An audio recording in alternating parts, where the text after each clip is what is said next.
Telecom company Vodafone idea का घाटा कम होने का नाम नहीं ले रहा। गुरुवार को कंपनी की तरफ से जारी नतीजों में कहा गया कि सितंबर तिमाही में घाटा बढ़कर 7,595 करोड़ रुपए पहुंच गया है। पिछले साल सितंबर तिमाही के दौरान कंपनी को 7,296 करोड़ रुपए का घाटा हुआ था।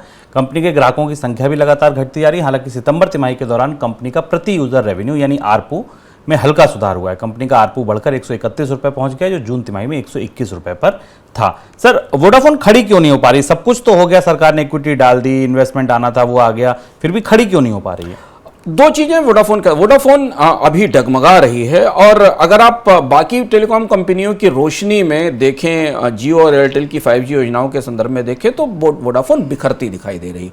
बिखराव की दो बड़ी वजह, सबसे बड़ी वजह तो जैसे आपको शुभम ने बताई कि वोडाफोन के कस्टमर्स भाग रहे हैं, सब्सक्राइबर बेस तेजी से गिर रहा है। हालांकि आरपू में थोड़ी बढ़ोतरी हुई है, लेकिन जो सब्सक्राइबर बेस है वो जियो और एयरटेल की तरफ जा रहा है। दूसरी चीज है कि वोडाफोन की बैलेंस शीट बुरी तरह ध्वस्त है, टूटी है। 2.2 लाख करोड़ का डेट है बैलेंस शीट में।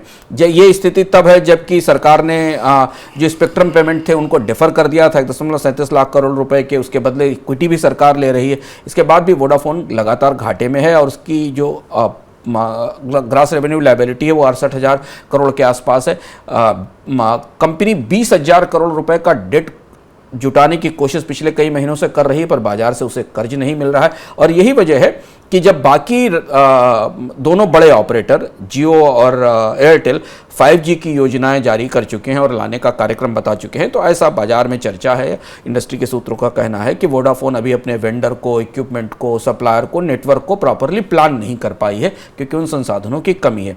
और अब ये जो लड़ाई है ये 5G स्पेस में सिमट जाएगी आने वाले समय में जाकर, जहां पर सबसे ज़्यादा रेवेन्यू वाले कस्टमर्स मौजूद होंगे और वहां उसकी तैयारी वोडाफोन को ज़्यादा तेजी से करनी होगी। तो इसलिए आने वाले 6-8 महीने इस कंपनी के लिए काफ़ी क्रूशियल होने वाले हैं। और अगर बड़ा स्पेस 5G मार्केट का जियो और एयरटेल ने मिलकर बांट लिया तो फिर वोडाफोन के पास उस क्रीम बाजार में घुसने के लिए उस बाजार का हिस्सा लेने में मुश्किल होगी।